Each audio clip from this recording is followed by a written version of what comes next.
안녕하십니까. 소중한 나 무한행보 소나무 시간입니다. 여러분들 만나 뵙게 되어서 반갑습니다. 오늘 또 여러분들한테 재미난 교훈이 될 수 있는 이야기 전해드릴까 합니다. 여러분 금강경 다 읽어보셨죠? 아마 우리 불자분들이라면 금강경 아마 몇 번 이상은 읽어봤을 겁니다. 금강경에 나오는 주인공 중에 한 명이 이제 수보리 존자지 않습니까? 수보리. 그래서 우리 석가모니 부처님께서 수보리야 수보리야 하고 이제 수보리하고 대화를 나누면서 이 금강경의 설법이 펼쳐지지 않습니까? 근데 이제 우리가 이 수보리 큰 스님을 이제 높을 존자를 써서 존자라고 부르거든요. 그래서 뭐 수보리 존자라고 많이 부르죠.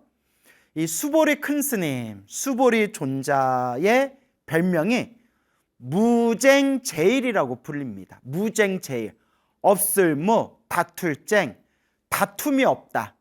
그래서 평화롭게 머무르시는 분들 중에서 가장 으뜸, 그래서 무쟁제일, 편안하게 평화롭게 머무르는 분들 중에서 가장 제일이다, 으뜸이다 해서 무쟁제일이라고 불리고요. 또 해공제일이라고도 부릅니다. 해, 이해하다 했때 해자랑 공이 이제 불교에서 이야기하는 공사상. 그래서 해공제일 하면 공을 가장 잘 이해하시는, 부처님이 설법하신 공을 가장 잘 이해하신 으뜸되는 분이다 해서 해공제일이라고도 불립니다. 그래서 무쟁제일, 해공제일이라고도 불리는데요. 무쟁제일, 평화롭게 머무르시는 분들 중에서 가장 으뜸이라는 이 무쟁제일 수보리 존자께서 사실은 원래 성격이 엄청나게 포악하고 화를 잘 냈다고 합니다. 엄청 화를 잘 내고 성격이 포악한 성격이었대요. 여러분들 모르고 계셨죠? 그래서 부처님을 만나서 머리를 깎고 출가해서 수행을 해서 아라한이 되시기 전까지는, 부처님의 법을 만나기 전까지는 굉장히 성격이 포악하고 아주 화를 잘 내는 사람이었다고 합니다. 그래서 이와 관련된 또 재미난 이야기를 들려드릴까 합니다. 수보리 존자가 저 사위성, 그래서 사위성의 어느 큰 부잣집에 바라문 집안의 이제 아들로 태어나게 됩니다. 태어났을 때부터 아주 총명하고 똑똑하고 또 아주 잘생겼다고 합니다. 부잣집에 얼굴도 잘생기고 그리고 머리도 똑똑하고. 근데 점점 나이가 들수록 그리고 화를 잘 내더래요. 너무나 성격하고 포악해서 화를 잘 내서 기어다니는 벌레한테도 화를 내고 하늘을 나는 새한테도 화를 내고 온갖 사람들과 온갖 짐승들한테도 그렇게 화를 잘 냈다고 합니다. 그러니까 하다 부모님과 친척들조차도 혀를 내두리고 그리고 정말 막 멀리하고 싫어할 정도로 그렇게 화를 잘 냈다고 합니다. 참 희한하죠. 그렇게 위대한 아라한이 대신 무쟁제일, 평화롭게 머무르는데 가장 으뜸이셨던 수보리 존자가 사실은 엄청나게 포악하고 화를 잘 내는 성격이었다. 그렇게 이제 나이가 들어서 이제 청년이 되어서 집을 떠나 호련히 산속에 들어갔다고 합니다. 근데 이제 또 다른 책에 보면 부모님이 수보리가 다 컸는데도 너무 화를 잘 내고 요새 말로 하면 사회생활을 못하니까 인성이 부족하다 그러죠.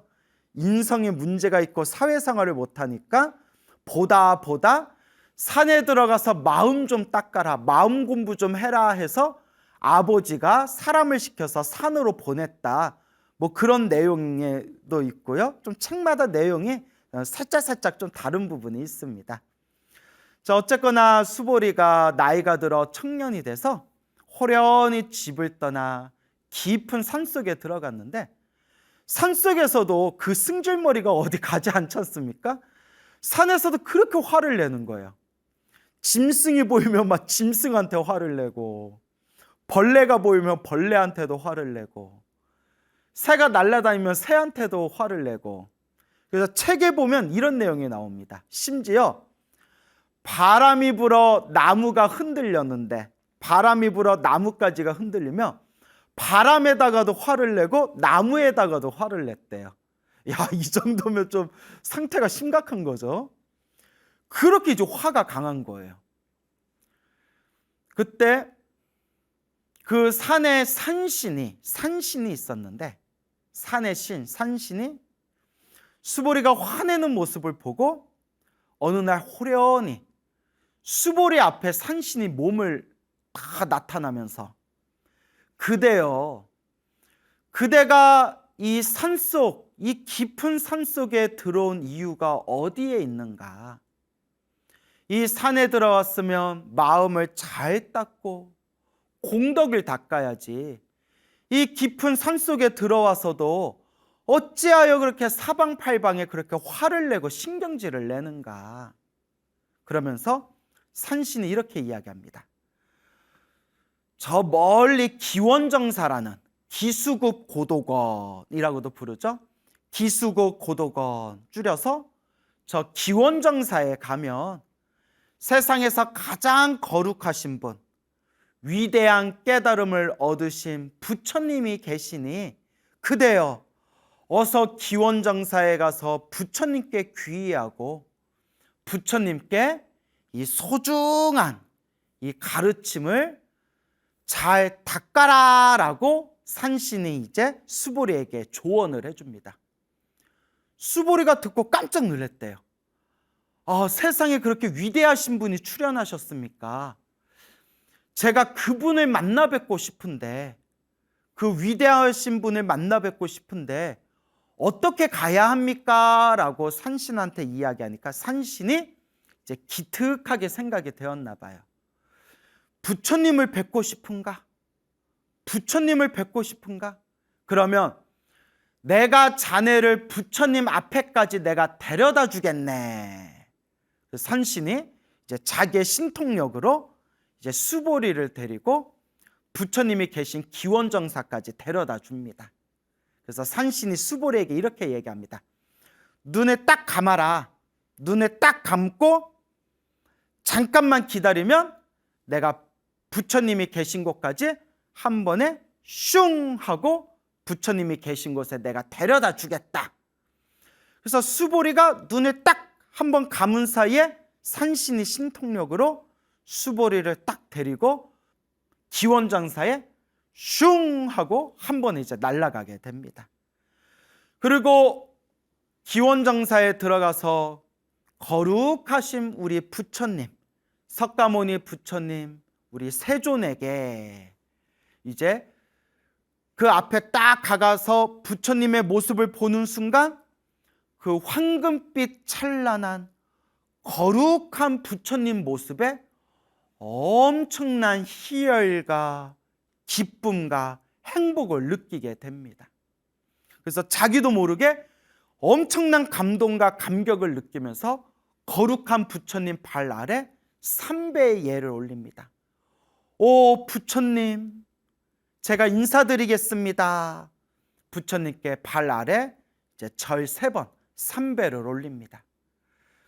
부처님께서 신통력으로 이 수보리 존자가 바야흐로 머리 깎고 출가해서 깨달음을 얻을 인연이 펼쳐졌구나. 이 수보리 존자의, 수보리의 시절 인연이 펼쳐졌구나라는 것을 부처님께서 완벽하게 꿰뚫어 보시고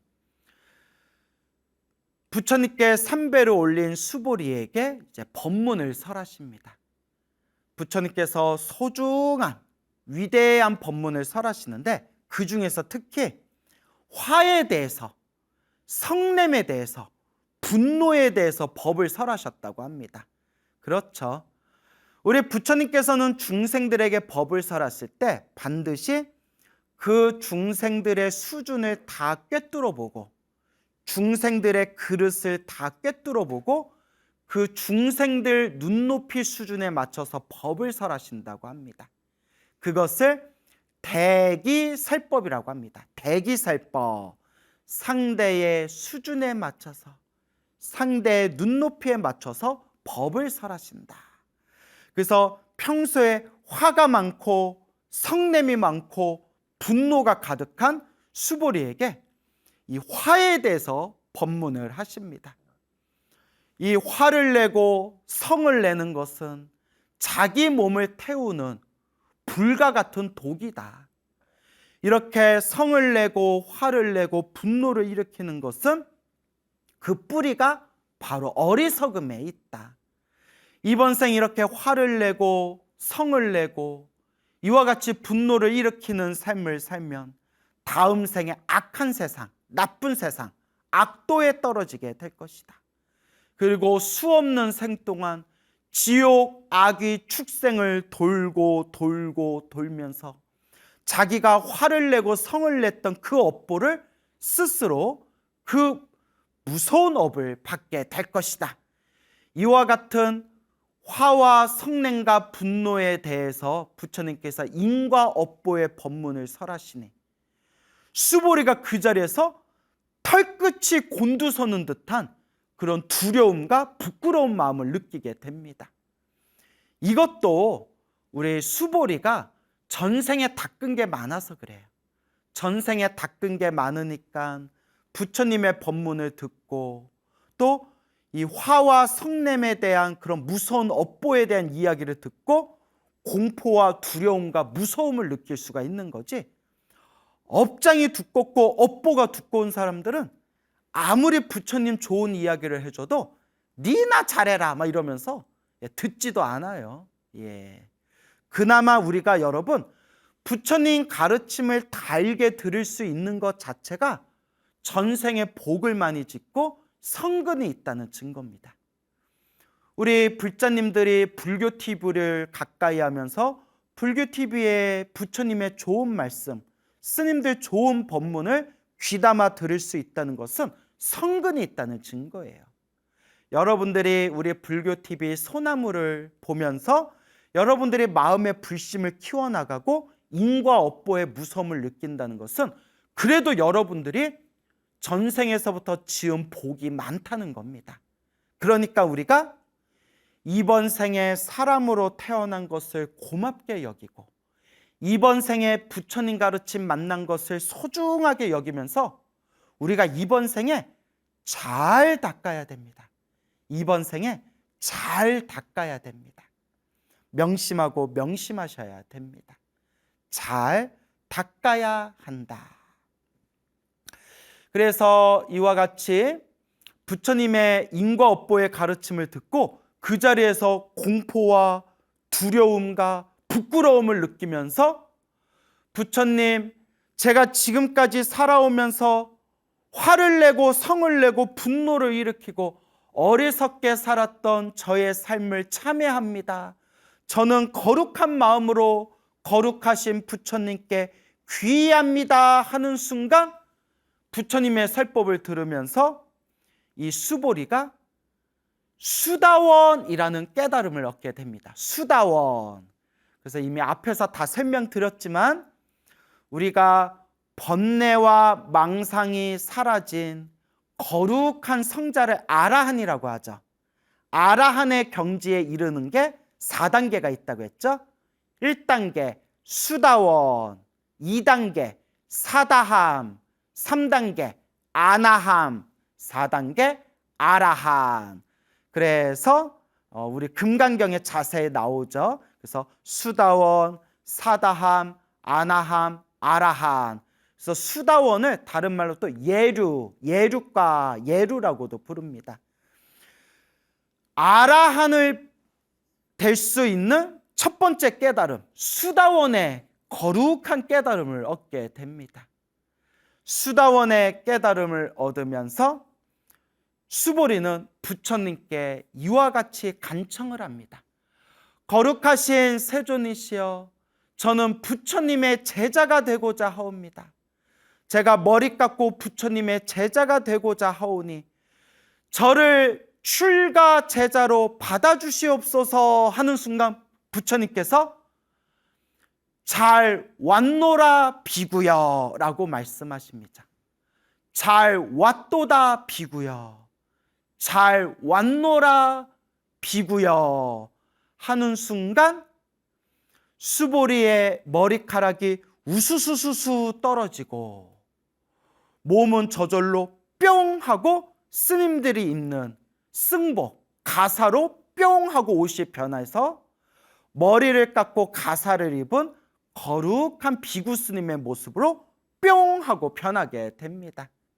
부처님의 출가 제자가 되어서 열심히 수행을 해가지고 수행을 깊이 해서 열심히 수행을 해서 비로소 모든 번뇌와 욕망이 사라진 거룩한 깨달음의 성자 아라한이 되게 됩니다. 아라한이 되면서 마음 무의식 깊숙한 곳에 있었던 그 화내고 성내고 분노를 일으키는 그런 번뇌망상조차도 완전히 사라지고 마음의 평화와 평온이 가득해지게 됩니다.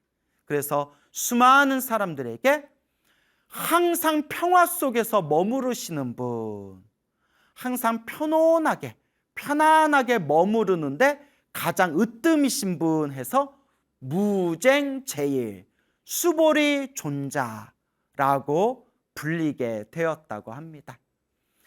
그때 수많은 비구 스님들이 부처님께 찾아와서 이렇게 여쭈어 봅니다. 부처님, 거룩하신 세존이시여, 저 수보리 스님은 어떤 인연이 있었기에 저렇게 태어날 때부터 화가 많고 성냄이 많고 분노가 많았던 겁니까?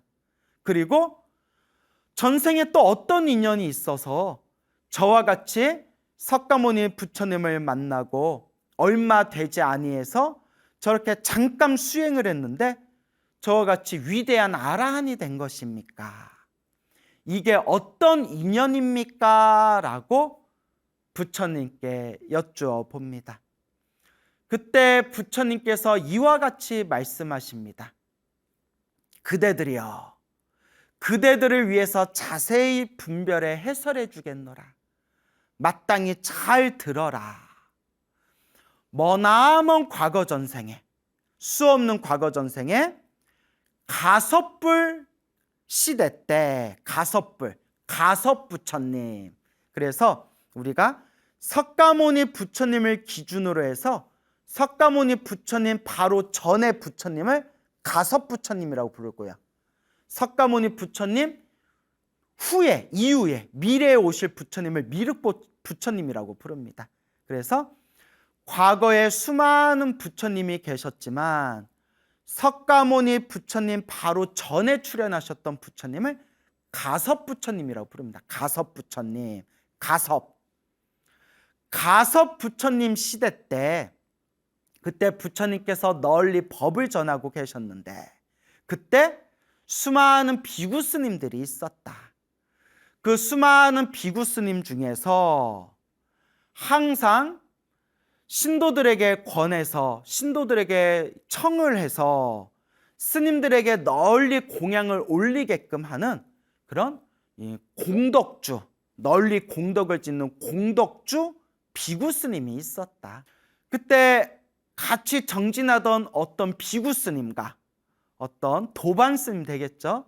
어떤 다른 비구 스님하고 사소한 문제로 서로가 이렇게 충돌을 일으켜가지고 서로가 감정이 상하는 그런 싸움이 있었다고 합니다. 그러니까 우리 머리 깎은 스님들도 완전히 깨달음을 얻어서 아라한이 되기 전까지는, 우리도 번뇌망상이 완전히 사라지기 전까지는 우리도 아무래도 중생이다 보니까 화낼 때도 있고 짜증낼 때도 있고 또 안 좋은 말을 내뱉을 때도 있고 또 신도들 앞에서 부끄러운 모습을 보일 때도 있죠. 저희들도 아직은 수행하는 입장이고 아직은 중생이니까. 그래서 우리 불자님들도 절에 오래 다니다 보면 스님들의 그런 거친 언행에 서운하고 실망을 느끼는 분들도 있지 않습니까? 근데 아직 스님들도 닦고 있는 과정이라서 그래요. 그래서 그 비구 스님들끼리 그렇게 감정 싸움이 나가지고 막 말다툼이 심해졌나 봐요. 뭐 네가 잘났네, 내가 잘났네, 뭐 이렇게 말다툼 했을 수 있겠죠. 그때 그 공덕주 스님이 감정이 상한 그 스님에게 아주 못쓸 말을 내뱉게 됩니다. 욕설을 하게 됩니다. 야, 이 독룡 같은 놈아. 독룡, 독을 가진 용. 이 독룡 같은 놈아, 너는 독룡 같은 놈이다. 독룡 같은 놈아. 하고 아주 거친 욕설을 싹 내뱉습니다. 그리고 석가모니 부처님께서 이와 같이 말씀하십니다. 불자들이여, 그때 공양 올리기를 좋아하는 공덕주 비구가 다른 스님에게 이 독룡 같은 놈아, 독을 품고 있는 용, 독룡 같은 놈아 라고 내뱉은 그 욕 때문에, 그러니까 우리 식대로 얘기하면 뱀들의 왕을 용이라고 하거든요. 용. 그러니까 이 독사 같은 놈아, 우리식으로 표현하면 그거죠. 야, 이 독사 같은 놈아, 이렇게 욕을 한 거겠죠. 그 업보로 그 공덕주 비구 스님은 죽은 뒤에 자기가 남을 향해서 내뱉은 그 독한 욕설 때문에 500생 동안 용의 몸을 받았대요. 용. 여러분, 우리는 용이라고 하면 막 하늘을 날아다니는 신성한 신통력을 가진 그런 짐승을 생각하잖아요. 불교 경전에서 나오는 용은 신통이 있는 용, 신통이 있는 용들의 왕을 용왕이라고 부르고요. 나머지 용들은 뱀들의 왕과 같은 존재, 그냥 뱀과 같은 존재들이에요. 그래서 이 독룡 같은 놈아, 이 독사 같은 놈아 라고 욕했던 그 업보에 의해 가지고 500생 동안 용의 몸을 받았대요. 500생 동안 용이라는 그런 독한 마음을 가진 독룡의 몸으로 500생 동안 축생으로 태어나게 되었다. 500생 동안 축생으로 태어나고 용으로 태어나면서 항상 독을 품고 있는 용으로 500생 동안 태어났기 때문에 그 용으로 태어났던 그 업의 습관이 너무나 많이 강하게 남아 있어서 사람의 몸을 받고 난 뒤에도 저렇게 마음에 독을 품고 화를 잘 내고 성을 잘 내고 분노를 잘 일으켰던 것이다. 이것도 자기가 과거 전생에 살아왔던 업의 습관인 것이다 라고 말씀하셨습니다. 그러면서 부처님께서 말씀하시기를 보아라. 그 한마디 다른 수행하는 스님에게 이 독룡 같은 놈아 라고 욕설을 내뿜고 그 입으로 지은 업보 때문에 500생 동안 독을 품은 용으로 태어나고 500생의 업보가 다 사라지고 나서 사람의 몸을 받았지만 사람의 몸을 받았어도 용으로 살아왔던 업의 습관 때문에 저렇게 화를 잘 내는 그런 업의 습관을 타고 태어난 것이다. 하지만 용으로 500생을 살았던 용으로 살아왔던 그 500생 이전에 가섭 부처님 밑에서 그래도 수행을 하고 스님들에게 공양을 널리 올렸던 그 선업공덕의 힘이 있었기 때문에 500생 동안 용으로서 받아야 할 업보를 다 마치고 사람으로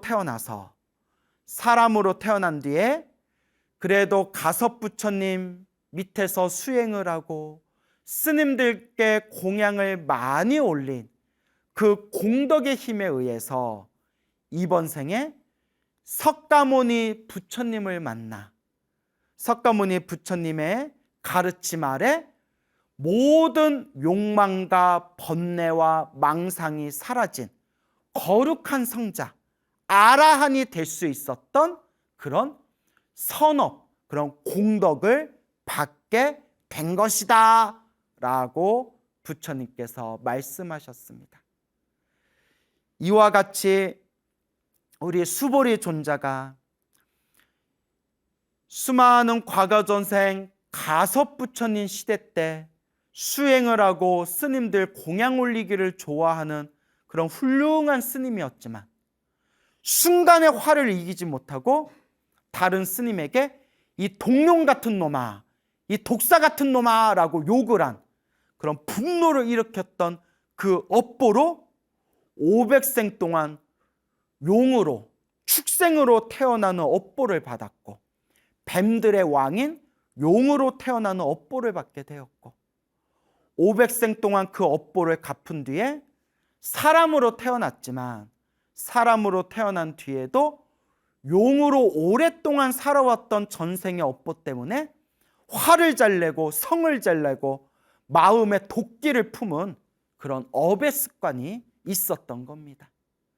하지만 그래도 가섭부처님 시대 때 비구 스님으로서 수행을 하고 널리 스님들께 공양 올리기를 좋아했던 선업공덕의 힘에 의해서 이번 생 석가모니 부처님을 만나 설법을 듣고 깨달음을 얻었으며 머리 깎고 출가해서 더욱 열심히 수행한 끝에 모든 번뇌와 모든 욕망과 모든 망상이 사라진 거룩한 성자 아라한이 될 수 있었던 겁니다. 이와 같이 우리 부처님 경전에는 부처님 스스로가 살아오셨던 수많은 과거 전생의 이야기들과 부처님의 거룩한 제자들이 지어왔던 과거 전생의 수많은 그런 인과 업보 이야기가 8만 대장경에 고스란히 지금까지 전해지고 있습니다.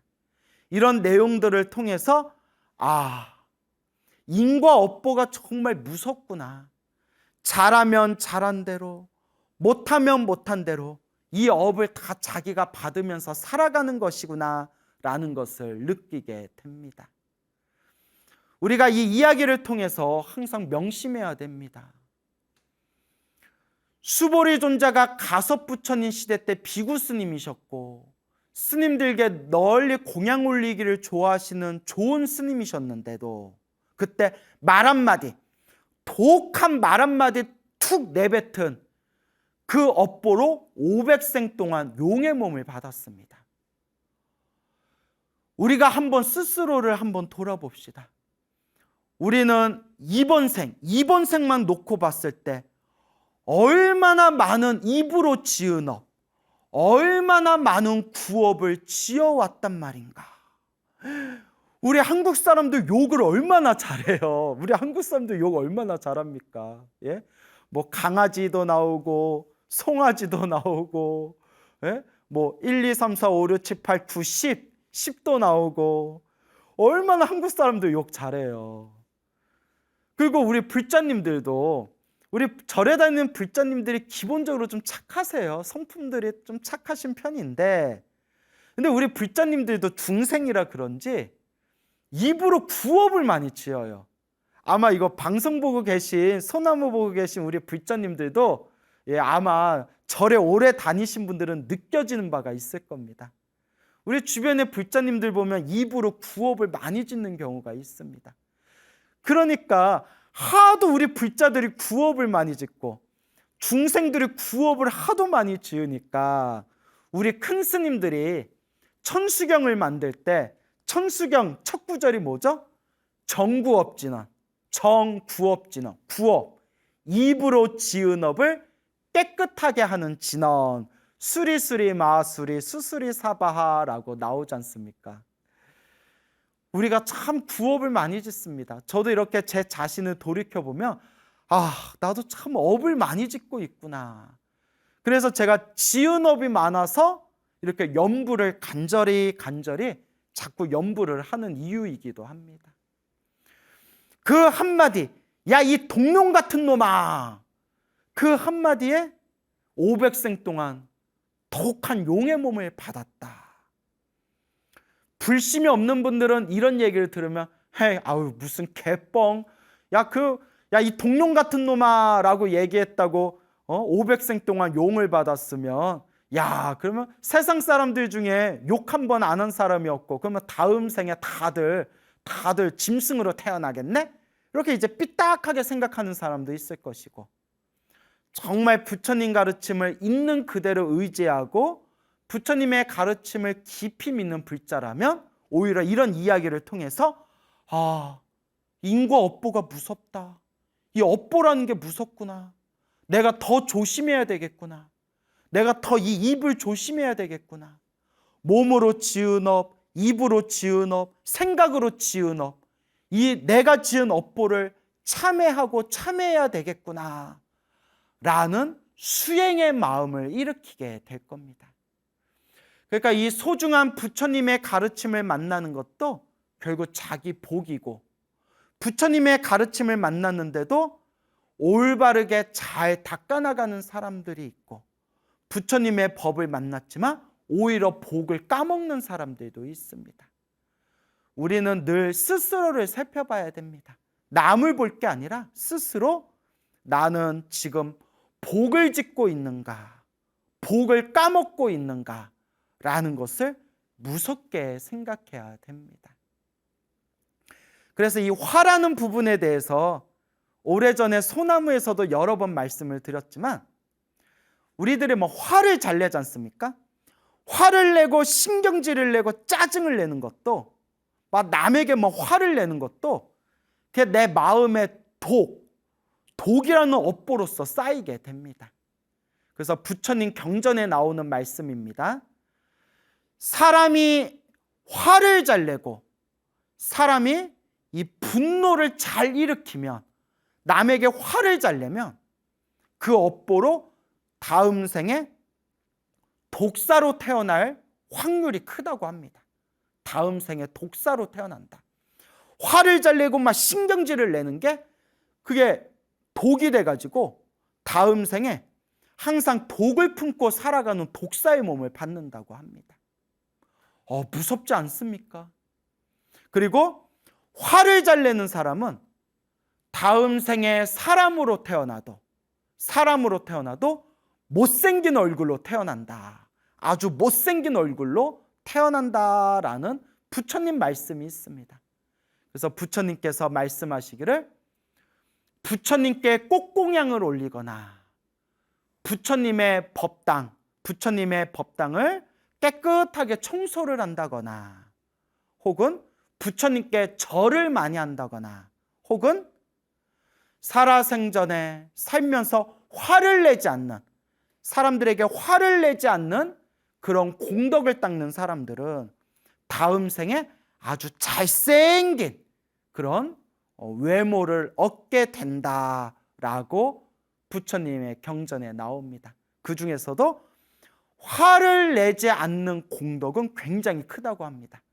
화를 내지 않는 공덕을 닦으면 다음 생에 외형으로는 사람들이 좋아하는 잘생긴 외모를 얻고, 내면으로는 항상 마음이 편안하고, 그리고 늘 주변에 좋은 일이 생기고, 그리고 사람들 사이에서 인기가 많은 그런 사람들에게 사랑받는 공덕을 얻게 된다라고 부처님 경전에 나옵니다. 근데 성격도 습관이에요. 제가 늘 말씀드리고 제가 항상 느끼는 거지만, 사람이 웬만큼 수행해도 습관이, 성격이 잘 안 변하더라고요. 여러분들도 공감하시죠? 웬만큼 닦아도, 웬만큼 기도하고, 웬만큼 참선해도 사람 성격이 쉽게 안 변해요.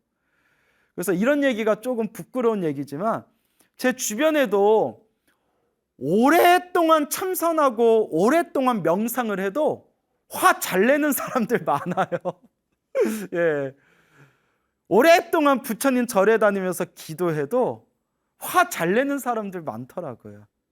근데 이제 우리가 남을 보면 안 되죠. 이제 나를 봐야죠. 나를 봐야죠. 제가 남을 이렇게 비난하려고 하는 얘기가 아니라 그만큼 웬만큼 수행해도 자기 마음을 닦기가 참 어렵구나라는 걸 저 스스로도 느끼고 주변에도 많이 느낍니다. 그러니까 이번 생에 화 안 내는 습관을 들이는 것만으로도 이번 생에 엄청난 공덕을 닦는 거라고 합니다. 그래서 우리가 이와 같이 부처님의 가르침을 통해서 스스로 이 인과 업보의 무서움을 철저하게 느껴야 됩니다. 나는 지금 복을 짓고 있는가? 선업을 짓고 있는가? 공덕을 닦고 있는가? 아니면 복을 까먹고 있는가? 공덕을 무너뜨리고 있는가? 라는 것을 냉정하게 생각해 봐야 됩니다. 우리가 오늘 이 수보리 스님의 이야기를 통해서 스스로를 잘 반성해 봐야 됩니다. 수보리 스님이 머나먼 과거 전생에 가섭부처님 시대 때 스님들께 공양 올리기를 좋아하는 그런 복을 많이 짓는 그런 스님이었음에도 불구하고 악한 욕설을 내뱉은 그 업보의 힘으로 수없는 생애 동안 독한 용의 몸을 받아서 500생 동안 축생으로 살아왔구나. 그리고 사람으로 태어난 뒤에도 화를 잘 내고 그리고 포악한 성격을 쉽게 바꾸지를 못했구나. 그러니까 다큐멘터리를 보니까 사람의 성격은 어느 정도 이미 태어날 때 결정이 되어 있대요. 다큐멘터리에 나오더라고요. 물론 후천적으로 변하는 것도 있지만 그 성격이라는 게 어느 정도 이미 우리 유전자 속에 성격이 어느 정도 결정이 되어 있대요. 제가 다큐멘터리에서 그 내용 보는 순간 깜짝 놀랐어요. 그게 불교에서 말하는 업습이에요. 업습. 전생에 내가 지은 업보대로 이번 생에 타고나는 업의 습관이에요. 좋은 업의 습관을 지어 나가도록 노력해야 됩니다. 지금 내가 닦고 있는 이 복과 선업과 공덕의 에너지가 결국 나에게 행복의 에너지로 돌아오게 될 것이다 라는 것을 꼭 명심해야 됩니다.